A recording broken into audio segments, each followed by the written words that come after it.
BLED.in में आपका स्वागत है और मैं हूं आपकी अपनी डॉक्टर उषा। आज हम आपको पढ़ाने जा रहे हैं जो BLED थर्ड ईयर के जो बच्चे हैं और उसमें जो बायोलॉजी जिन्होंने बायोलॉजी सेकंड ऑप्ट कर रखा है उसमें आज हम यूनिट 4 में फर्स्ट पार्ट शुरू करेंगे और आज का टॉपिक है ऊर्जा प्रवाह क्या है। प्यारे बच्चों, आज हम आपको पढ़ाने जा रहे हैं कि एनर्जी का फ्लो क्यों आवश्यक है एनवायरनमेंट में। तो जो ऊर्जा का प्रवाह है वो एनवायरनमेंट में जितने भी एनिमल्स हों, जितने भी प्लांट्स हों, ठीक है, और जितने भी मनुष्यगत प्राणी हैं उन सभी के लिए जिंदा रहने के लिए ऊर्जा का प्रवाह विशेष ज़रूरी है। ठीक है, और जिससे क्या होता है, जिससे कि जो भी एनिमल्स हैं यदि वो जीवित कैसे रहेंगे यदि उनको एनर्जी नहीं मिलेगी। अब उनको एनर्जी मिलती कहाँ से है, तो सबसे पहले हम जानेंगे कि पौधे जो होते हैं वो अपना भोजन स्वयं बनाते हैं और समस्त संसार में ऊर्जा को क्या करते हैं, डिलीवर करते हैं। तो पारिस्थितिक तंत्र जो इकोसिस्टम होता है उसमें एनर्जी का अपना महत्वपूर्ण स्थान होता है। यदि हम आपको फिजिक्स के लेवल पे बताएं, भौतिक विज्ञान के अनुसार ऊर्जा क्या है। ऊर्जा का प्रवाह एक ऐसा गुण है जिससे वस्तुओं में रूपांतरित किया जा सकता है ऊर्जा को, ठीक है, और उसको क्या किया जाता है, उसको ट्रांसफ़र भी किया जा सकता है। तो प्रकृति की हर चीज़ एवं कार्य में ऊर्जा क्या है, इंक्लूडेड है, समावेशित है। जल में भी ऊर्जा है, वायु में भी है और सूर्य में भी है। इन सभी के कारण क्या होता है, जीव जंतु और मनुष्य परस्पर क्या करते हैं, इंटरेक्शन करते हैं और सामूहिक रूप से अन्य आविष्कारों को जन्म देते हैं। अब हम जानेंगे कि इकोसिस्टम में एनर्जी का फ्लो कैसे होता है, यानी कि एनर्जी फ्लो इन इकोसिस्टम। जो भी हमारे लिविंग ऑर्गेनिजम्स हैं, जीवित जीव दो रूपों में जैसे रेडिएंट एनर्जी और निश्चित ऊर्जा के रूप में ऊर्जा का उपयोग करते हैं। रेडिएंट एनर्जी आप जानते हैं कि सन से मिलती है, ठीक है। रेडिएंट एनर्जी विद्युत चुंबकीय तरंगों के रूप में प्राप्त होती है, जैसे लाइट से प्राप्त एनर्जी। और जो फिक्स्ड एनर्जी होती है वो विभिन्न ऑर्गेनिक पदार्थों में क्या होती है, बंधी होती है, ठीक है, बाइंड होती है केमिकल एनर्जी के फॉर्म में। जो उनकी ऊर्जा जो सामग्री के रूप में मुक्त होने के लिए क्या होती है, टूटती है। जब ऑर्गेनिक के जो मॉलिक्यूल्स होते हैं या जो भी सब्सटेंसेस होते हैं, जब वो ब्रेक डाउन होते हैं तब क्या होती है, एनर्जी रिलीज होती है। ऑर्गेनिक मॉलिक्यूल्स का उत्पादन करने के लिए इनऑर्गेनिक पदार्थों का उपयोग करने वाली रेडिएंट एनर्जी को फिक्स करने के लिए जो जीव रिस्पॉन्सिबल हैं उनको क्या कहते हैं, ऑटोट्रॉप्स कहते हैं, ठीक है। जीव जो एबायोटिक सोर्स से ऊर्जा प्राप्त नहीं कर सकते लेकिन ऑटोट्रॉफ के द्वारा जो बनी हुई एनर्जी है, संश्लेषित एनर्जी है, ठीक है, उनके मॉलिक्यूल्स पर निर्भर रहते हैं, तो उन्हें हम क्या कहेंगे, उनको हेटेरोट्रॉप्स कहेंगे। यानी कि अपना भोजन खुद नहीं बना पाते हैं और ऑटोट्रॉप्स पर निर्भर होते हैं। जो जीवित जीवों से ऊर्जा प्राप्त करते हैं उन्हें उपभोक्ता कहते हैं, यानी कंज्यूमर्स कहते हैं, और जो मृत जीवों से ऊर्जा लेते हैं उन्हें डिकम्पोजर्स कहते हैं। जब पौधों की हरी पत्तियों पर सन की रेज गिरती हैं, प्रकाश की ऊर्जा गिरती है, तो इसका एक हिस्सा केमिकल एनर्जी में चेंज हो जाता है, जो पौधों में विभिन्न ऑर्गेनिक उत्पादों में क्या होता है, संग्रहित हो जाता है। जब हर्बीवोर्स जो पौधे हैं उनको हर्बीवोर्स पौधों का खाद्य पदार्थों के रूप में यूज़ किया जाता है, तो पौधों के उत्पादों में गतिशील ऊर्जा में जो संचित रासायनिक ऊर्जा को क्या होती है, परिवर्तित करती है। और जो ऊर्जा में जो उसकी गिरावट है, गिरावट गर्मी के रूप में रूपांतरण के माध्यम से होती है। जब पहली बार जो आपके कार्निवोर्स हैं, कार्निवोर्स के द्वारा हर्बीवोर्स को खाया जाता है तो इसमें और गिरावट आती है। इसी प्रकार जब प्राथमिक कार्निवोर्स हैं, यानी कि जो प्राइमरी कार्निवोर्स हैं, उनको शीर्ष कार्निवोर्स के द्वारा खाया जाता है तो उससे भी क्या होती है, ऊर्जा क्या होती है, डिग्रेड होती है। अब हम जानेंगे कि ऊर्जा की प्रवाह की दिशा क्या होती है। तो विज्ञान के अंतर्गत ऊर्जा का प्रवाह क्या होता है, दिशाहीन होता है, अर्थात ऊर्जा कहीं भी फ्लो कर सकती है और किसी भी दिशा में। इसे एक उदाहरण के रूप में इस तरह से समझा जा सकता है कि जैसे मान लीजिए कोई फूड चेन है, उसके अंतर्गत पेड़ पौधों का अपना भोजन बनाने के लिए प्रकाश ऊर्जा की आवश्यकता होती है, जिससे प्रकाश संश्लेषण की क्रिया द्वारा प्लांट्स अपना भोजन बनाते हैं। तो उस समय क्या होता है, ऊर्जा का फ्लो की विशेष कोई दिशा नहीं होती, बल्कि वह वहाँ मौजूद रहती है और सूर्य के प्रकाश के रूप में एनर्जी वहाँ पे प्रेजेंट होती है। ऊर्जा के प्रवाह की विभिन्न रूपों में हम जानेंगे कि ऊर्जा अनेकों रूपों में एनवायरनमेंट में फ्लो करती है। जैसे सूर्य से जो ऊर्जा निकलती है उसे ऊष्म ऊर्जा कहते हैं क्योंकि वो गर्म होती है। इसी प्रकार बहते हुए जल से जो प्रवाहित ऊर्जा होती है उसे क्या कहते हैं, गतिज ऊर्जा कहते हैं। विभिन्न ट्रॉफिक लेवल पर ऊर्जा का जो प्रवाह है उसका अध्ययन करेंगे हम। तो एक जैसे कोई भी पारितंत्र है, इकोसिस्टम है, उसमें ऊर्जा प्रवाह के अध्ययन को निम्न बिंदुओं के अंतर्गत आप समझ सकते हैं। जैसे मान लीजिए कोई टेरेस्ट्रियल इकोसिस्टम है, ठीक है, स्थल का इकोसिस्टम है, उसमें हरे पौधों की पत्तियों द्वारा प्राप्त होने वाली सौर ऊर्जा का लगभग 1% भाग खाद्य ऊर्जा में परिवर्तित होता है। जब हरे पौधे क्या करते हैं, प्राथमिक कंज्यूमर्स के द्वारा खाए जाते हैं, तो उनसे प्राप्त होने वाली ऊर्जा की एक बड़ी मात्रा क्या होती है, हीट के रूप में वेस्ट हो जाती है, और कुछ मात्रा का जो उपयोग है वो पाचन, विभिन्न क्रियाओं में, ठीक है, ग्रोथ में और रिप्रोडक्शन में हो जाता है। खाए हुए भोजन की मात्रा का लगभग 10% ही जैव मात्रा में बदल पाता है और अगले ट्रॉफिक लेवल, ठीक है, अगले स्तर के उपभोक्ता को उपलब्ध हो पाता है। अतः यहाँ पे हम ये कह सकते हैं कि प्रत्येक स्तर पर उपलब्ध जो ऑर्गेनिक मैटर है उसकी मात्रा का लगभग 10% ही उपभोक्ता के अगले स्तर तक पहुँचता है। चूँकि उपभोक्ता के अगले स्तर के लिए ऊर्जा की मात्रा कम मात्रा में उपलब्ध हो पाती है, अतः जो फूड चेन है सामान्यतः 3 या 4 चरण की होती है। प्रत्येक चरण पर एनर्जी का लॉस इतना अधिक होता है कि लास्ट का जो ट्रॉफिक लेवल है, चौथी पोषण स्तर के बाद उपयोगी ऊर्जा की मात्रा बहुत कम हो जाती है। क्योंकि जो निचला पोषण स्तर है उसमें जीवों की संख्या अधिक होती है और उत्पादन स्तर पर ऊर्जा की मात्रा भी अधिक होती है। ऊर्जा के प्रवाह को आरेखीय चित्र से आप नीचे समझ सकेंगे आगे कि ऊर्जा का प्रवाह निचले पोषण स्तर से उच्च पोषण स्तर की ओर होता है। आगे हम देखेंगे कि जो आपके ऑटोट्रॉफिक जीव हैं, ठीक है, स्वयंपोषी जीवों द्वारा ग्रहण की गई ऊर्जा पुनः सौर ऊर्जा में परिवर्तित नहीं हो सकती। जैसे मान लीजिए प्लांट्स हैं, वो रेडिएंट एनर्जी को एब्जॉर्ब करते हैं, ठीक है, और केमिकल एनर्जी में चेंज करते हैं। अब आप चाहें कि प्लांट्स सौर ऊर्जा बना लें तो प्लांट्स नहीं बना सकते। यानी कि एनर्जी का जो फ्लो है वो बैकवर्ड नहीं जाता, क्या जाता, अपवर्ड जाता है। और जैसे शाकाहारियों के द्वारा स्थानांतरित की गई ऊर्जा पुनः स्वयंपोषी जीवों को उपलब्ध नहीं हो सकती। ये विभिन्न जो आपके ट्रॉफिक लेवल्स पर क्रमिक ट्रांसफ़र होती है, अपने से पहले के ट्रॉफिक लेवल पर नहीं जाती, ठीक है ना, यानी कि असेंड करती है। जैसे कि हम यहाँ पे देख रहे हैं कि जो सूर्य का प्रकाश है, ठीक है, वो प्रोड्यूसर्स के द्वारा लिया जाएगा, उत्पादक के द्वारा लिया जाएगा, यानी कि प्लांट्स लेंगे, ठीक है। फिर प्लांट्स को क्या करेंगे, जो हर्बीवोर्स हैं वो खाएंगे, ठीक है। हर्बीवोर्स के बाद हर्बीवोर्स को कौन खाएगा, कार्निवोर्स खाएगा, और कार्निवोर्स को क्या, टॉप कार्निवोर्स खाएंगे।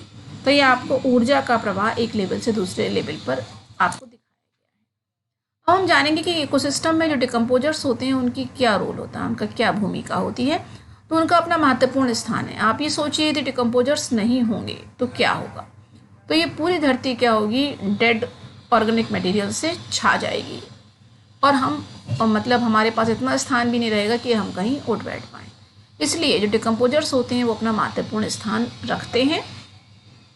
ये क्या करते हैं, जैसे मान लीजिए कोई भी पेड़ पौधे हैं या जो हमारे ह्यूमन बीइंग्स हैं या जो भी जंतु हैं, उनके डेड बॉडी पे, डेड पार्ट्स पर क्या करते हैं, आक्रमण करके उनके जो कॉम्प्लेक्स ऑर्गेनिक मटेरियल्स होते हैं उनको क्या करते हैं, सिंपल इनऑर्गेनिक मटेरियल में चेंज कर देते हैं। और जितना भी इनऑर्गेनिक सिंप्लीफाइड होके आता है वो फिर से क्या होता है, सॉइल में मिल जाता है। इसी तरह से क्या होता है कि जो भी कचरा होता है, जैसे सब्जियों का, फलों का, या जंतुओं के वेस्ट का, या पौधों के सड़े गले भागों का, उनमें भी क्या होता है, डिकम्पोजर्स अपना रिएक्शंस करते हैं और कॉम्प्लिकेटेड भाग को क्या करते हैं, डिग्रेड करते हैं। इस तरह से क्या होता है कि पदार्थों की रिसाइकलिंग में डिकम्पोजर्स का बहुत महत्वपूर्ण स्थान होता है और ये वातावरण को क्या करते हैं, स्वच्छ रखते हैं। ठीक है, यहाँ पे हमने आपको ट्रॉफिक लेवल दिखाया है। तो प्लांट्स जो हैं वो सबसे प्राइमरी लेवल पे आते हैं, उसके बाद हर्बीवोर्स, उसके बाद प्रीडेटर्स और उसके बाद टॉप प्रीडेटर्स। मतलब एनर्जी का फ्लो किस तरह से अपवर्ड डायरेक्शन में हो रहा है। जो इकोसिस्टम है उसमें जो प्रोड्यूसर्स होते हैं और जो कंज्यूमर्स होते हैं वो कई खाद्य समूह में व्यवस्थित रहते हैं, जिन्हें प्रत्येक ट्रॉफिक लेवल के रूप में जाना जाता है। किसी भी इकोसिस्टम में प्रोड्यूसर्स पहले आते हैं, ठीक है, यानी कि फर्स्ट लेवल का रिप्रेजेंटेशन करते हैं, उसके बाद हर्बीवोर्स दूसरे लेवल का, और उसके बाद जो कार्निवोर्स होते हैं वो तीसरे लेवल का, और टॉप कार्निवोर्स अंतिम लेवल का रिप्रेजेंटेशन करते हैं। यहाँ पे हमने आपको एक फूड चेन दिखाई है कि किस तरह से जो ग्रीन लीव्स हैं वो एक ग्रास ओपर खा रहा है, ठीक है। फिर ग्रास ओपर को कैसे माउस ने खाया, माउस को स्नेक ने, और स्नेक को बाज ने या हॉक ने खाया। तो इस तरह से एक चेन बनी है फूड की, और इसी से क्या होता है, एनर्जी का फ्लो भी होता है। अब हम जानेंगे कि जो इकोसिस्टम है उसमें अकेले हरे पौधे ही जो है ना वो सौर ऊर्जा को यानी कि सनलाइट को ट्रैप करके उसे केमिकल ऊर्जा में चेंज करने में सक्षम होते हैं। और केमिकल ऊर्जा जो होती है वो विभिन्न ऑर्गेनिक कंपाउंड्स में, जैसे कार्बोहाइड्रेट्स में, फैट्स में और प्रोटीन्स में क्या होती है, बंद हो जाती है। चूँकि लगभग सभी अन्य जीवित जीव अपनी ऊर्जा के लिए ग्रीन प्लांट्स पर निर्भर हैं, इसलिए जो सौर ऊर्जा को ट्रैप करने के लिए किसी भी क्षेत्र में पौधों की जो क्षमता है वो समुदाय में दीर्घकालीन ऊर्जा प्रवाह और जैविक गतिविधि की ऊपरी सीमा निर्धारित करती है। हरे पौधों के द्वारा जो भी भोजन बनाया जाता है उसका उपयोग स्वयं एवं हर्बीवोर्स द्वारा किया जाता है। हर्बीवोर्स कुछ मांसाहारी जीवों के लिए शिकार बन जाते हैं। इस तरह जीवन का एक रूप दूसरे रूप का समर्थन करता है, यानी कि एक ट्रॉफिक लेवल से दूसरे ट्रॉफिक लेवल पर क्या होता है, एनर्जी फ्लो करती है, और इस तरह से क्या होती है, चेन स्थापित होती है, और इसे खाद्य श्रृंखला के रूप में जाना जाता है। एग्जाम्पल के लिए जैसे मान लीजिए मार्श ग्रास है, उसको खरगोश ने खाया, खरगोश को पक्षी ने खाया, पक्षी को हॉक ने खाया, यानी कि फूड चेन सीधे चलती है। हरे पौधे हर्बीवोर्स द्वारा खाए जाते हैं, हर्बीवोर्स को कार्निवोर्स खाते हैं, कार्निवोर्स को टॉप कार्निवोर्स खाते हैं। मनुष्य कई फूड वेव्स के लिए एक लिंक बनाता है। अब हम जानेंगे यहाँ पे कि जो फूड चेन है वो 3 प्रकार की होती है। पहले हम देखेंगे कि जो ग्रेजिंग करने वाले जो ग्रेजिंग एनिमल्स हैं वो हरे पौधों पर डिपेंडेंट होते हैं, ठीक है। ऑटोट्रॉफ से ये क्या करते हैं, अपना भोजन लेते हैं। फिर क्या होता है, जो आपके सेकेंडरी कार्निवोर्स हैं वो इन पे डिपेंड होते हैं। उसके बाद टर्सरी और फिर टॉप। इसके बाद हम जानेंगे जो पैरासाइट्स हैं, पैरासाइट्स की जो फूड वेव होती है वो बड़े ऑर्गेनिज्म से छोटे ऑर्गेनिज्म तक पहुंचती है।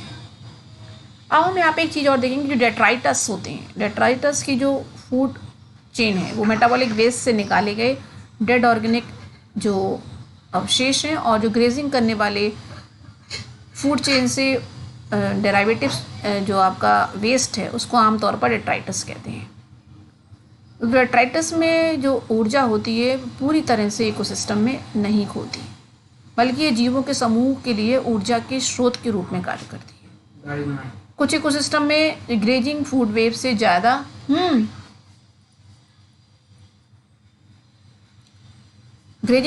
ज़्यादा डेट्राइटस श्रृंखला के माध्यम से अधिक ऊर्जा बहती है।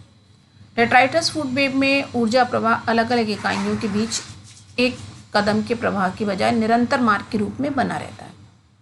डेट्राइटस जो फूड चेन है में कई जीव आते हैं, जैसे algae, fungi, bacteria, slime moulds, ठीक है, एक्टिनोमाइसीट्स, प्रोटोजोआज आदि शामिल होते हैं।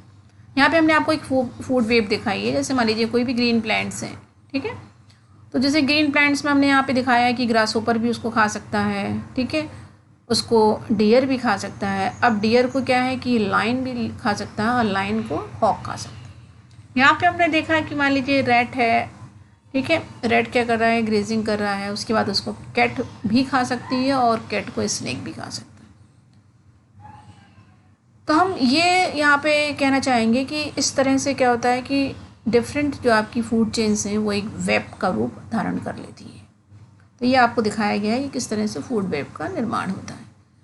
एक इकोसिस्टम में कई फूड वेव्स मौजूद होती हैं, लेकिन वास्तव में ये जो फूड वेव्स हैं ये फ्री नहीं होती, ठीक है। इकोसिस्टम में एक जीव पूरी तरह से किसी अन्य पर निर्भर नहीं होता।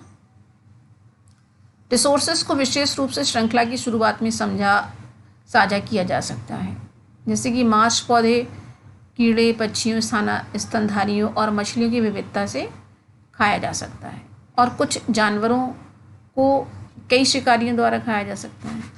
इस प्रकार से जो आपकी फूड चेन होती है, जैसे कि मान लीजिए कोई हर भी वो ग्रास है, तो ग्रास को क्या किया, माउस ने खाया, माउस को सांप ने खाया, सांप को उल्लू ने खाया।